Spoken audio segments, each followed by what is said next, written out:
બનાસકાંઠામાં અંબાજીમાં ડિમોલિશનની કામગીરી હાથ ધરાઈ રહી છે। ગેરકાયદે દબાણો પર તંત્રનું બુલડોઝર ફરી વળ્યું છે। ગબ્બર તળેટીમાં ગેરકાયદે દબાણો હટાવાઈ રહ્યા છે। વહેલી સવારે 4 દુકાનોને તોડી પાડવામાં આવી। અગાઉ દુકાનોને કોર્ટમાંથી સ્ટે મળ્યો હતો। હાઈકોર્ટે સ્ટે હટાવી લેતા આ દુકાનો તોડી પાડવામાં આવી। પોલીસ બંદોબસ્ત સાથે કાર્યવાહી કરવામાં આવી રહી છે। વહેલી સવારે 4 વાગ્યાથી જ અહીંયા તંત્રનું બુલડોઝર આવી પહોંચ્યું હતું અને પોલીસ બંદોબસ્તને સાથે રાખીને ગબ્બર તળેટીની આસપાસના જે ગેરકાયદેસર દબાણો છે તેને તોડી પાડવામાં આવ્યા। 4 દુકાનો છે તેને હટાવી દેવામાં આવી છે, જે ઘણા વર્ષોથી ગેરકાયદેસર હતી, અહીંયા ગેરકાયદેસર દબાણોમાં હતા।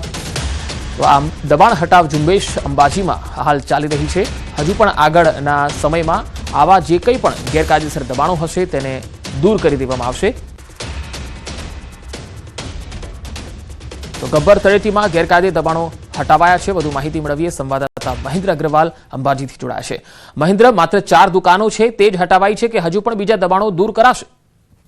પંકજ, આપણે બતાવી દઉં કે જે રીતે ગઈકાલે જે છે ગુજરાતના મુખ્યમંત્રી છે 950 કરોડના જે વિકાસના કામોનું ખાતમુહૂર્ત કર્યું છે અને બાકીના 1632 કરોડના કામોનું જે અનાવરણ કર્યું છે, તકતીને અનાવરણ કરવામાં આવ્યું છે। તે હાલ તબક્કે જે રીતે ખાતમુહૂર્ત થયું છે તેને લઈને કામગીરીનો પ્રારંભ કરાયો છે અને હાલ તબક્કે જે વિવાદિત મહત્વની દુકાનો અડચણરૂપ હતી એ દુકાનો દૂર કરવામાં આવી છે। માત્ર 4 દુકાનો નહીં, બાકીના અંબાજીમાં રહેલા દબાણો છે, ગેરકાયદેસર જમીન ઉપર દબાણ કરી રહ્યા છે, એ તમામ દબાણો દૂર કરીને હાલ તબક્કે પ્રથમ ફેઝમાં છે અંબાજીથી ગબ્બર કોરિડોરની છે કામગીરી પ્રારંભ કરવાના છે અને હાલ તબક્કે માત્ર કહી શકાય છે કે ગબ્બરથી શરૂઆત કરવામાં આવી છે અને આ જ રીતે જે છે અંબાજીમાં પણ જે નડતરરૂપ દબાણો છે એ પણ દૂર કરવાની કામગીરી ટૂંક સમયમાં શરૂ થશે। જી પંકજ। જી મહેન્દ્ર, અગાઉ દુકાનદારોએ જે છે એ કોર્ટમાં ધા નાખી હતી અને સ્ટે લઈ આવ્યા હતા।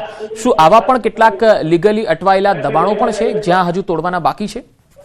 ચોક્કસ, પણ આપણે બતાવું પંકજ કે જે રીતે એમને હાઈકોર્ટમાં નહીં પણ સુપ્રીમ કોર્ટ સુધી પહોંચેલા વેપારીઓ છે એ વેપારીઓનો જે સ્ટે છે સ્ટેટને વેકેટ કરી દેવામાં આવે છે। કેસને જે સ્ટે હતા સ્ટે પણ કાઢી નાખવામાં આવે છે અને ત્યારબાદ આ પોલીસને સાથે રાખી અને કામગીરી હાથ ધરવામાં આવી છે। પંકજ।